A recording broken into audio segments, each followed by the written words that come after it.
Well, running away with the circus is many a child's fantasy. Perhaps it's a fantasy for some adults as well. Performer Asphyxia did exactly that. She worked at Circus Oz. She set up her own company. She studied circus arts. She specialised in trapeze and hula hoops. And then she ran away from the circus to become a puppeteer. Since 2008, Asphyxia has toured Australia with her puppet show. It's called the Grimstones. It's a kind of gothic fairy tale family. Part of the story is told through sign language because, you see, Asphyxia is deaf. Now she's written up the story of the Grimstones in a series of books for children. Sarah Lestrange spoke to Asphyxia to find out more about her background. Paula Dowse is her interpreter.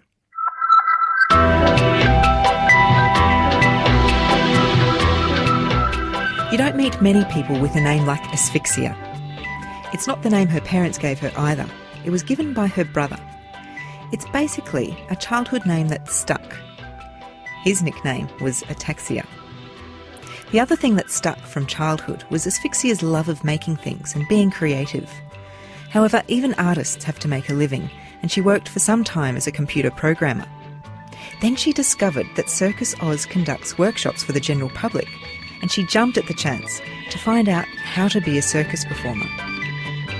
I was completely hooked straight away. You know, they really celebrate kind of freakish people. Difference and diversity is very embraced. And as a deaf person, of course, that was great. I'd done a lot of ballet as a young person, and I hadn't had for a while a physical outlet, so I was very happy to find it. And within a couple of years, I became a professional performer. That word freakish is interesting. What do you mean by it?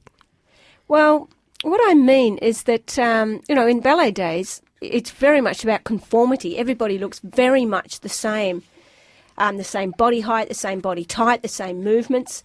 It's not about difference or individuality. It's very much about, the same. And as a deaf person, well, it didn't fit at all. I couldn't continue my ballet career.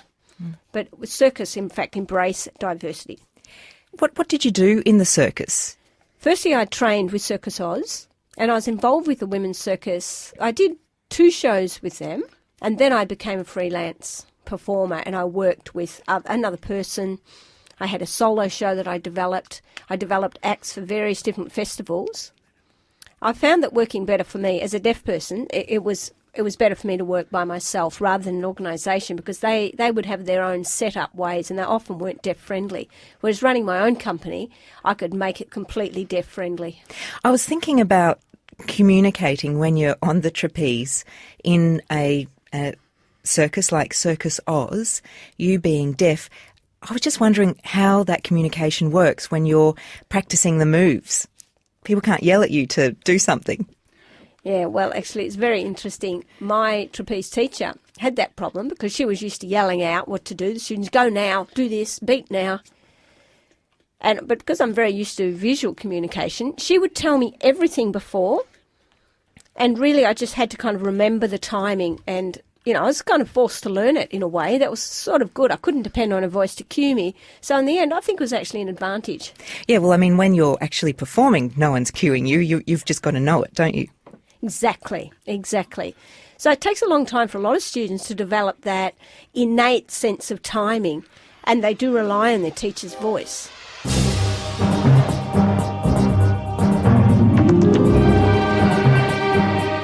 So moving from the circus, how did you get to puppets? You ran away to the circus, and then you ran away from the circus to puppets. Well, originally I was actually touring overseas with a show, which was a physical theatre show, and afterwards I went on a holiday, and I was in Guatemala, and on the streets there I saw a man called Sergio Barrios, and he was performing with marionettes. And I thought that I didn't really like puppets at that time, but his were really engaging. They were so expressive and lifelike. And there was no talking. It was completely visual. So as a deaf performing artist, I'd found a new way to perform that didn't involve speaking. So I stayed after the show, and I asked him about his work and asked if he would teach me some of his skills. He agreed to. So on the streets there of Guatemala, he was teaching me how to operate his marionettes. And I came home and made my first puppets. It wasn't a Grimstone puppet. Her name was Bronwyn, and she actually looks exactly like me. Yes, I had a look on the web and saw her. She does look very like you. She's got dreadlock hair. Yes. And what did you discover about puppets and the art of putting on a puppet show that you liked about the form? Well, really, when I was a little girl, to be honest, I loved playing with dolls, and I found that I haven't really grown out of that. And now it's a little bit like I'm playing with dolls on the stage, but of course I get paid for it. So in my mind, it's kind of the perfect lifestyle. Bronwyn was a very, very small show, and sometimes I have to perform on a large stage. So I'd started to think about a larger scale puppet show that would fill a bigger stage. And that's where I got the idea for the Grimstones.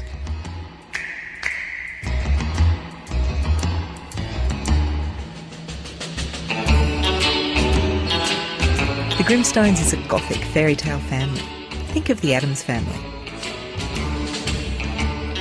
Asphyxia makes all of the puppets and the sets for the show and has toured in Australia and internationally since 2008.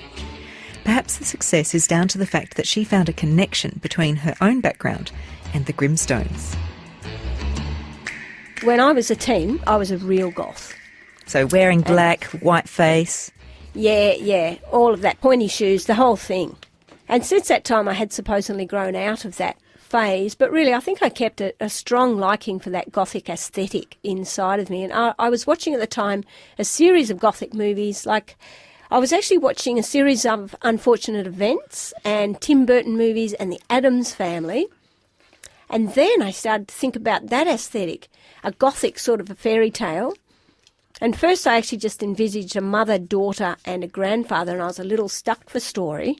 But I went to a friend, Callie Parry, who is brilliant with storyline, and we sat down together and brainstormed a whole story based around the three characters, and we took it from there. If you think of the Addams Family, you really get a picture of what they might look like. Very dark eyes, white pale faces, heads kind of misshapen, well, a bit larger than their bodies. These are what the puppets look like. When I saw part of your show, a very small part of your show, I did speak to some children about what they thought of it. And here's what they had to say. Well, it's quite inspiring for me. Like, I want to be like her. I'm inspired by Tim Burton too, and You'd like to make puppets? yeah, sometimes. And tell stories? Yeah. What did you think of the show? Good. What did you like about it? Martha. Which bit did you like best? I like the bit where she couldn't find her diary and she messed up her bed. Did you like watching Asphyxia do the sign language? What about you? Did you like watching the sign language? Yeah, I thought it was very clever to remember all of it. I liked how she really operated the puppet really well, how she could get the diary out and she started writing, and it was just brilliant. What did you get out of it? Probably no matter who you are or what it's if you're deaf or if you can hear, it doesn't really make much difference. Do you find yourself being an inspiration to the younger people who come along to your show? Yeah, definitely. That definitely happens. One of the great things and the reasons that I've wanted to perform is to inspire people, partly to make things, because I've made the sets and the puppets from more or less recycled stuff, and all their sets and props and furniture are made from a lot of stuff that I've just changed from rubbish into things. And it shows you don't need to spend a lot of money to make things. You take what you have and you use your imagination to transform them. Also, I've been really a role model for young deaf people. There was a family in Townsville who had a young deaf boy and came to see the show, and the mother contacted me afterwards and said, look, the son, he just didn't realise what was possible for deaf people to achieve, and having watched you, it's opened a world for him. He feels that he can do, the possibilities are much broader for him, and that's happened with a lot of young deaf people. We have sometimes deaf people come and see the show in small country towns, and it really opens the minds of young deaf as to what's possible for them. When I spoke to the kids, I didn't speak to any deaf kids, but the kids who could hear, they were inspired as well. So it's not just deaf kids that you can have an impact on. Oh, well, that's good. Thank you. I'm glad to hear that. Really, most of the performances are for the general public. We're not specifically for deaf people. Of course, deaf people can always come, and we like them to come, but mostly we're probably performing for hearing people. So can you explain how it works, what a deaf person gets out of it and what a hearing person gets out of it? What would the different experience be? I think deaf people probably have a little opportunity to see some of their culture and lifestyle affirmed in the show. There are little deaf cultural moments in the show that hearing people might not even notice or recognise, but a deaf person would recognise, and they would see their world reflected on the stage. And it doesn't happen much in television, of course, or in the general world, so I think that's a nice thing for deaf people. What would that look like, a deaf cultural moment? For example, Grandpa Grimstone, when he wants to get attention from Martha, he stamps on the floor. That's a deaf thing. You stamp on the floor to get a deaf person's attention. They can feel the vibrations and the deaf person will turn around. The puppets communicate very visually with each other. They don't actually sign, but their body language conveys a lot of their meaning. And that, of course, that's a deaf way to communicate.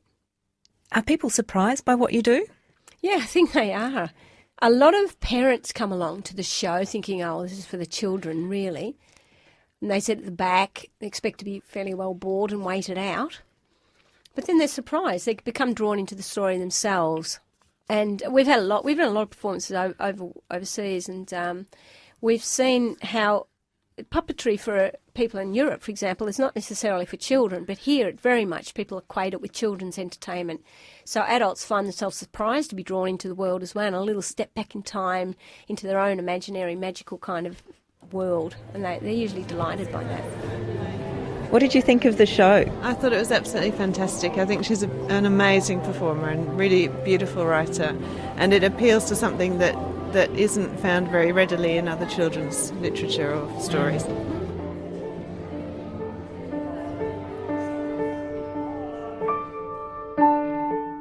Dear Diary, I apologise for this scruffy scrap of paper, but it was all I could find. This is from the first book, Hatched, in Asphyxia's Grimstone series. So let's meet Martha. New friend, allow me to introduce myself. I am Martha Grimstone, and I live in a grand old house that has seen better days, according to Aunt Gertrude. I wouldn't know. These days are all I've ever seen. Now let me tell you about my family. My grandfather, Elko Grimstone, heals people with his magical concoctions. His apothecary is the best and most exciting room in the whole house.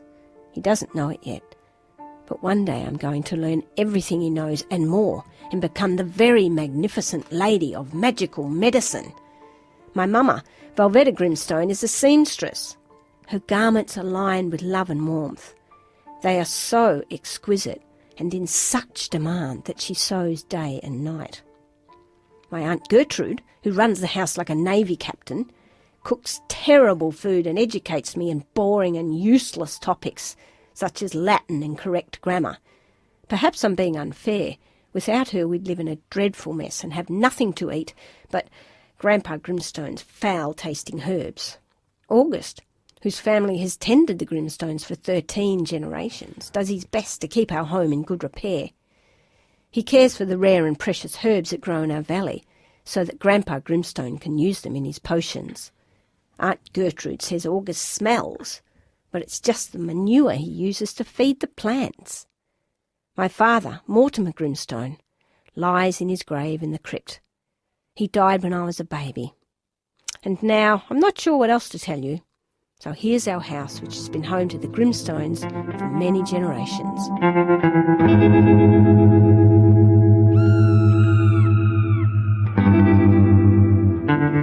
So that was a reading from Hatched, the first book in a series of books called The Grimstones. The reading was by Paula Dowse, and the book is by Asphyxia. Paula is Asphyxia's interpreter today. So how did the books come about from the puppet show?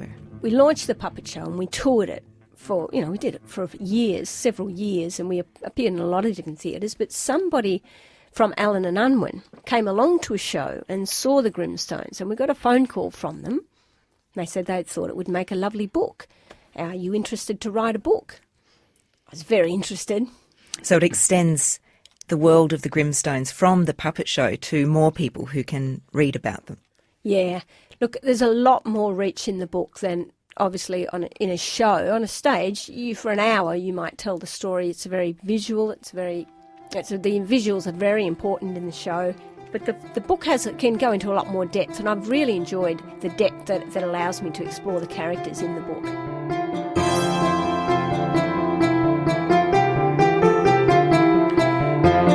That's Asphyxia, deaf performer and writer, communicating to Sarah Lestrange through her interpreter, Paula Dowse. And weren't those kids articulate? The Grimstone series is published by Allen and Unwin. That's Hatched and Mortimer Revealed. They're the two titles so far, and there's more in the pipeline.